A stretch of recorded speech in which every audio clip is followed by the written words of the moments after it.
Welcome to the In My Opinion show with Ronald, Barrington, Robinson, and friends, seen on the internet 24 hours a day.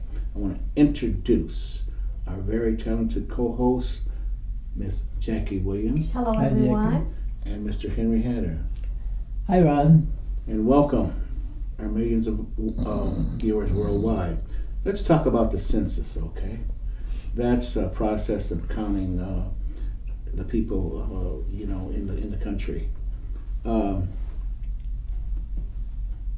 past few years have been both a time of frustration and one of reflection. Like so many Americans, I'm concerned about the direction of our country. But the answer to this question will define the future of this nation that we love. Who will step up to defend our democracy in this time of maximum danger? In 2011, politicians stood for themselves when they systematically and unfairly put voters into districts based on their political affiliation and race. It was a major blow to the integrity of our elections. 9 years ago, advocates for fairness lacked the infrastructure, organizing power, and funding to serve as a check on power-hungry incumbents. 2021 we must and will be different. The All on the Line movement will stand on the right side of history, and I will be right there with you with the support of our grassroots donors and volunteers. We'll have the resources, people power, and technology we need to prevent the kind of manipulation that has fueled the deep polarization and political obstruction of the past decade. The American people have a right to a government that reflects the best of them. It is up to us to fight that right. So, let's get counted, folks, all right?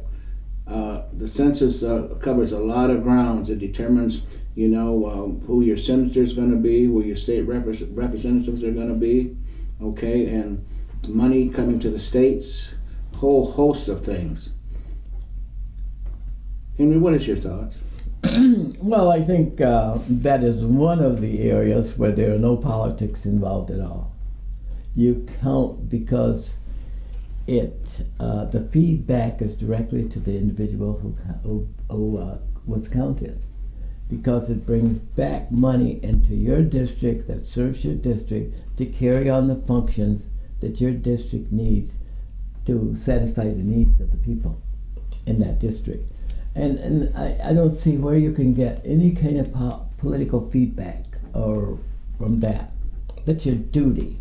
Your duty is to be counted because you benefit directly from it. And in African American communities, for instance, I'll pick on them for a moment. Those are some of the poorest communities in the United States, and people who pride themselves in not getting counted do a total injustice to the population, and they need to get it right. They need to go out, as you said, and be counted in this next census. It's very important.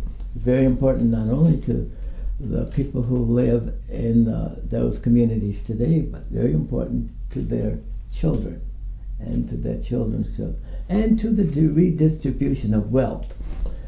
The census helps us to redistribute wealth to communities, and that's one of the enabling ways that we can all contribute to the redistribution of wealth in our communities. Well, one thing here recently,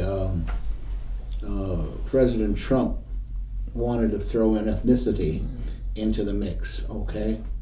But the Supreme Court shut it down, thank goodness, because he wanted to count how many foreigners are in the country, how many illegal people were in the country, etc., etc., etc. But I don't know a whole lot about it, but I'm glad that the Supreme Court seen the error of President Trump's ways. Jackie? Well, let me piggyback on what you were just saying for a second.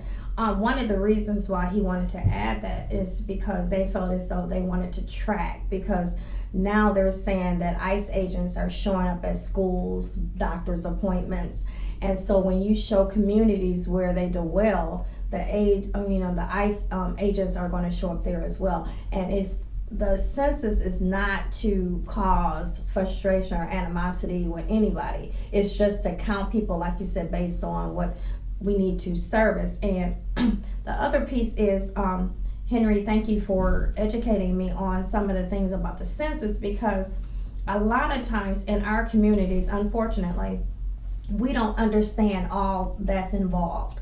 And so maybe we need to call to action again. Maybe we need to get out there and put on the neighborhood stores, by filling out the census, this is what you help do. And then show the benefits, because a lot of times people don't understand stuff, and instead of them, making them feel bad about them not understanding, they just don't participate.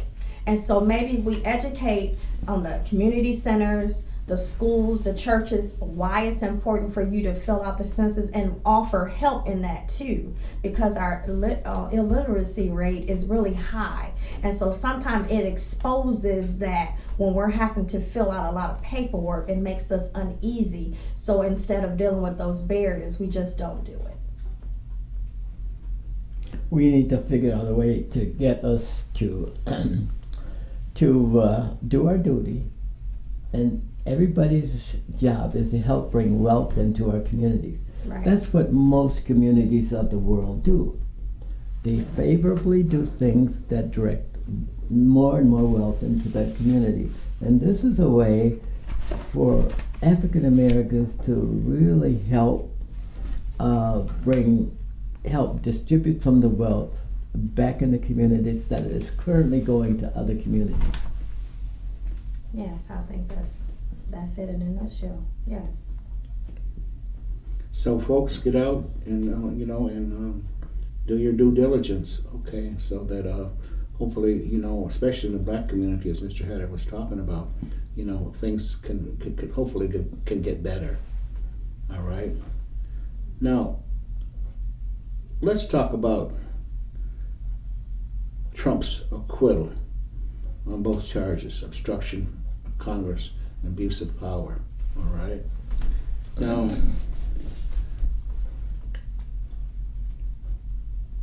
I have a problem with that. A big problem. Okay. Now you've got two houses up there. All right. The Democrats didn't go for it. The Republicans voted, one crossed over to acquit, okay? Now, why is it that these people, what was the second one? Romney. Romney was one, and one from Massachusetts. But for the acquittal was just one. yeah. Oh, okay. For the acquittal was just one. Yeah, okay. Now, what I don't understand, and I need somebody to tell me. Okay, call in 810-250-7365 or somebody here in the round table. Why is it that when people get elected, we'll use Congress, okay? Whether you're a Democrat or Republican, your constituents put you in those positions, all right? So therefore, when you get to Lansing or Washington, okay, you got to go with your party. And I can't believe all of those Republicans believed that he was guilty, that he was innocent. All right. It's the people you better be concerned about back home. All right, because if you have a number of those folks not voting for you, your butt is going to be staying home, wherever you came from, whether you're Republican or Democrat. Now, can somebody tell me just because Trump's the president, oh, well, I got to vote for him, I got to vote for a Republican, or Obama is the president, so and a Democrat, so I got to vote for him. I just don't get it, okay? And especially if the information, the evidence is there, all right, and especially in this situation, all right,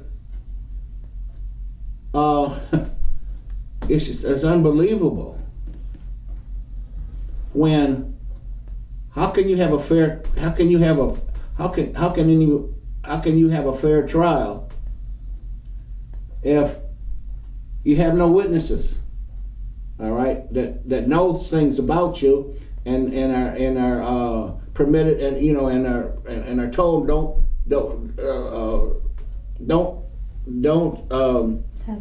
testify, okay, even when you get a subpoena, to deny that subpoena. Now I'm hoping when it all comes down, okay, that those ones that defied the subpoenas from the Democrats, I hope they go to jail. Okay? I hope they go to jail. Because if we defied a subpoena that was issued to us, we're going straight to jail. No ands, ifs, buts about it. Right. All right? And maybe to prison. Yeah. What's your thoughts on that, Jackie? Well, I got a lot of thoughts on that.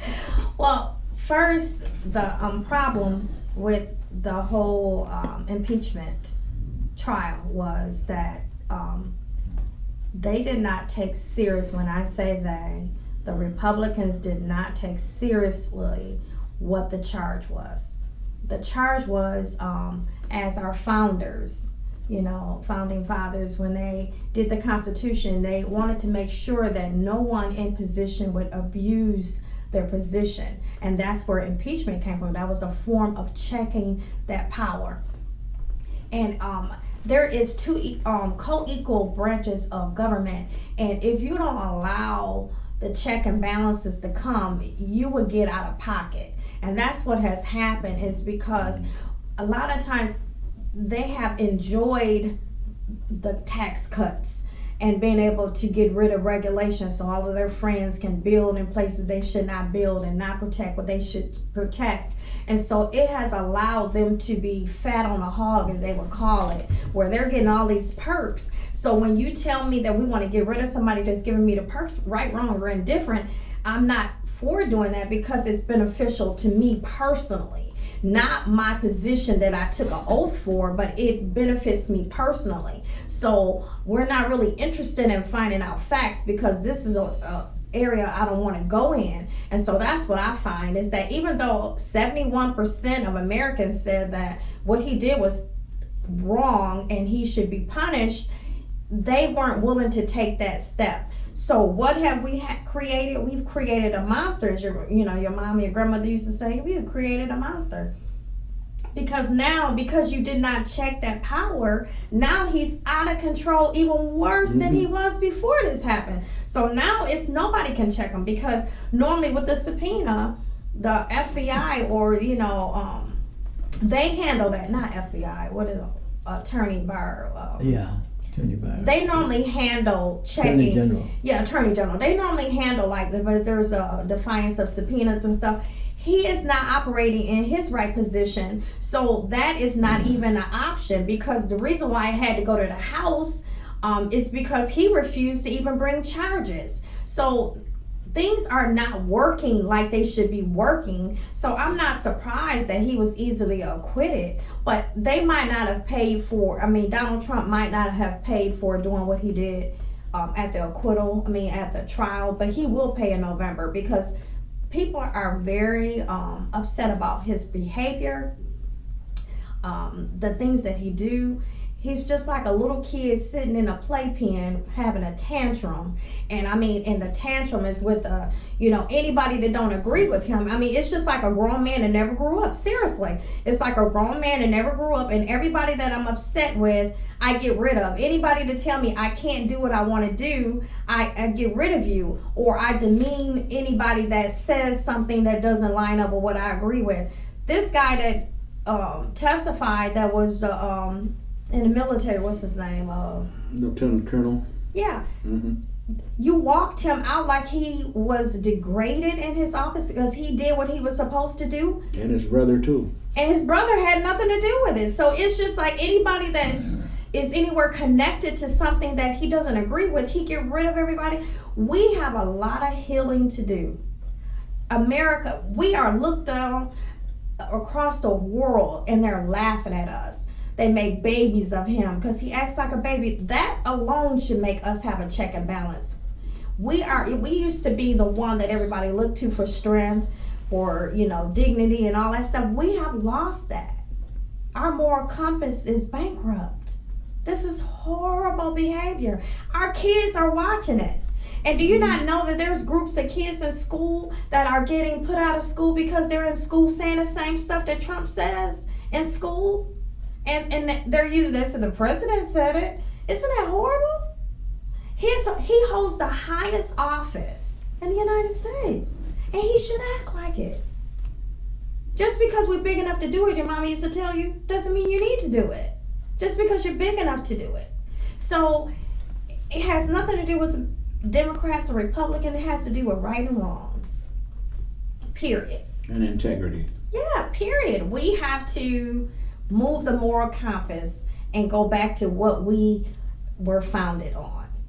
And we are not doing that right now.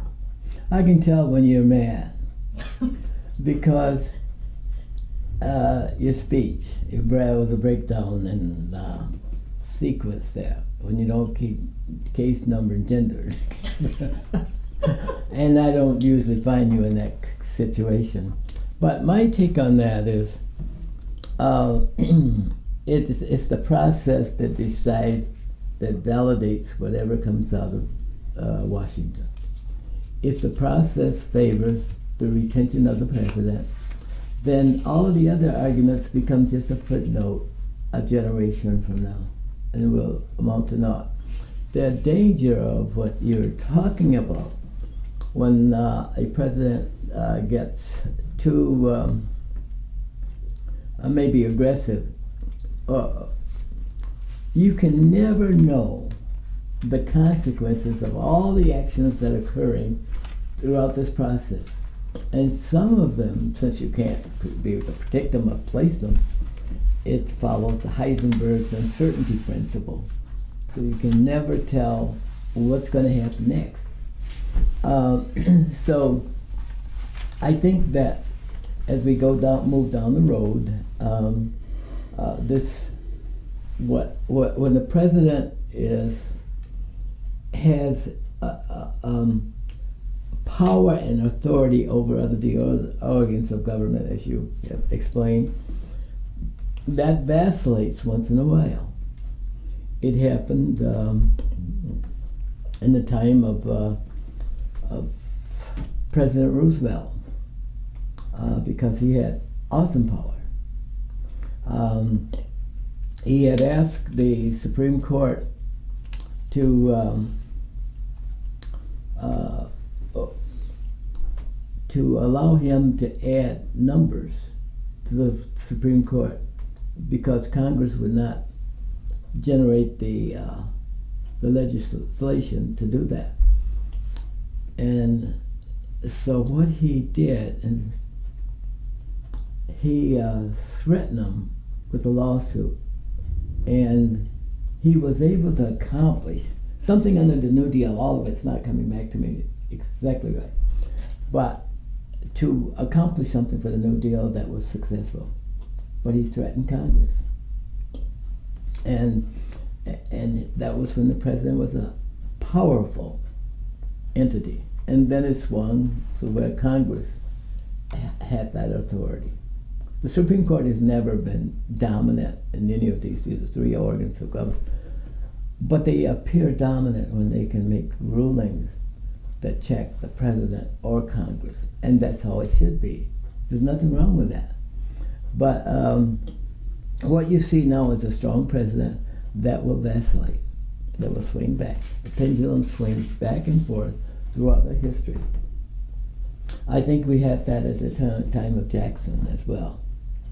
Jackson said he was, the Supreme Court had made a decision and they didn't like the decision that Jackson didn't like the decision that the Supreme Court made. He says, well, okay, the Supreme Court has made its decision. Now let us see whether they can enforce it. Now remember who enforces the law. The power is the president. He says, well, let's see if they can enforce it. And the Supreme Court backed off. So we've had lots of times that we've had these vacillations, and we are able to survive them all. We've been a nation of 238 years. We've done this back and forth. And there are other issues that threaten our stability. Nothing as profound as a paradigm shift. I'm sorry. Well, I hope that pendulum swings back real soon. Okay. Changing gears here from with a little time we got left. This is a question. Why should blacks and other minorities stand for the Pledge of Allegiance? You ready? Well, it's not in the Constitution, all right? It's a socialist minister that wrote that, okay, in the late 1800s, 1892.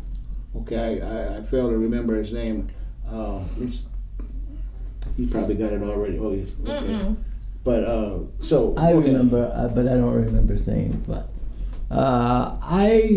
every opportunity I get, I would salute the flag. It doesn't have nothing to do. I mean, what I'm saying is, why should we? Because it's in me to do that. Well, that's because we have been taught to do that. I give loyalty to my country. That's got nothing to do. That's got nothing to do with the loyalty or anything like this here. Well, you get a Baptist preacher, all right, and for you folks out there, check out the history of the Pledge of Allegiance. Francis Bellamy, okay, 1855 to 1931. All right. He wrote the Pledge of Allegiance. The Pledge of Allegiance, and what they've taught us in school is not everything, because this man, this Francis Bellamy, was a racist. All right, he was a racist socialist minister. All right, look it up for yourself. And the reason we do it, because I have done it myself at school, because that's where you learn, either church or, I mean, not at church, but at school. And it's just been that way. Because people are too lazy to look this stuff up for themselves. They just go along. Let me just say before, while he wrote it, One Nation Under God was not even included. They added that later. Yeah, but also, I want to go back to the not standing for the Pledge of Allegiance. I was watching a show the other day, well, it's been a little while ago, and what they mentioned was that they don't talk about this very often, but there was a baseball players that would take the knee. So this is nothing new. They would take the knee years ago when they first started having blacks on the baseball team, because other teams would not play against them and they would have to forfeit their games.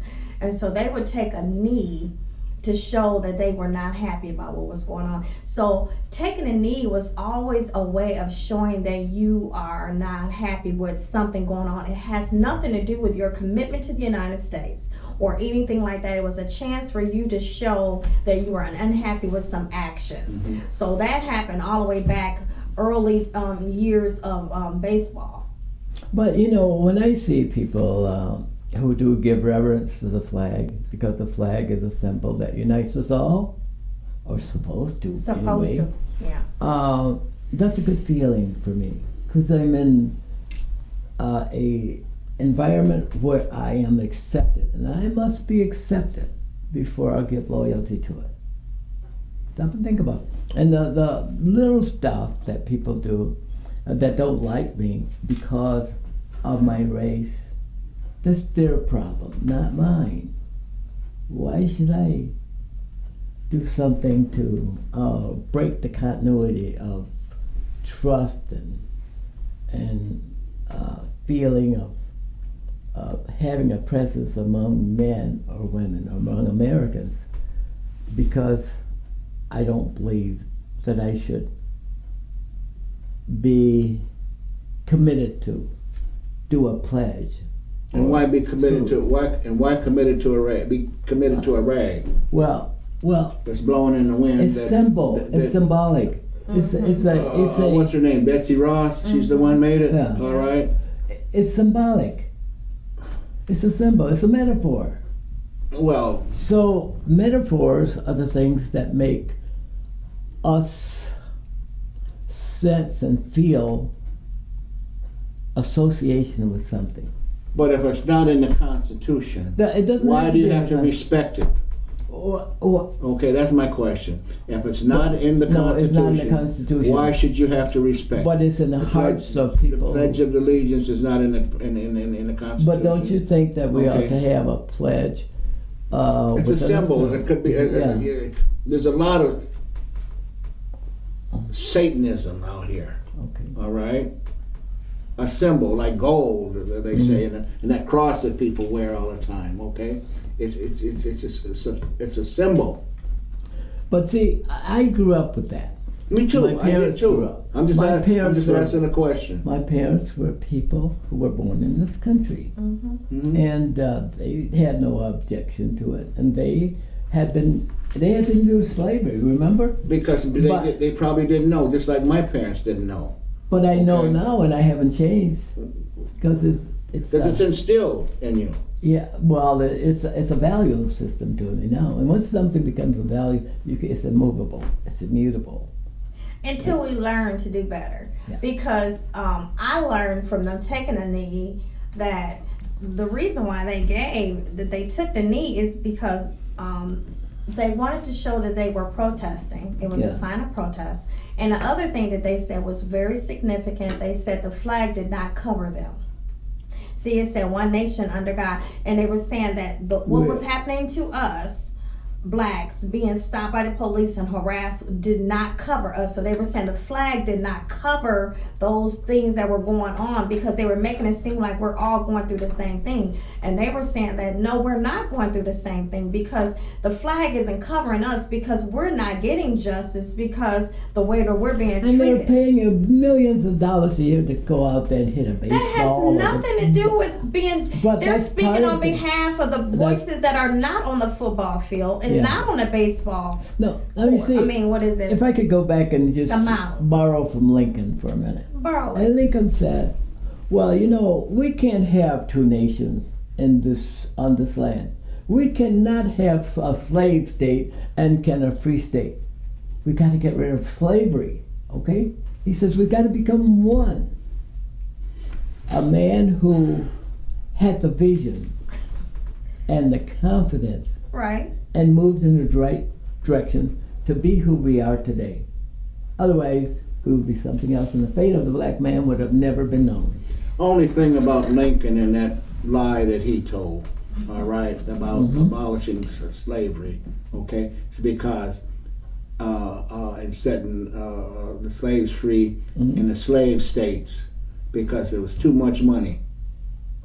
Okay, the slave states was making too much money.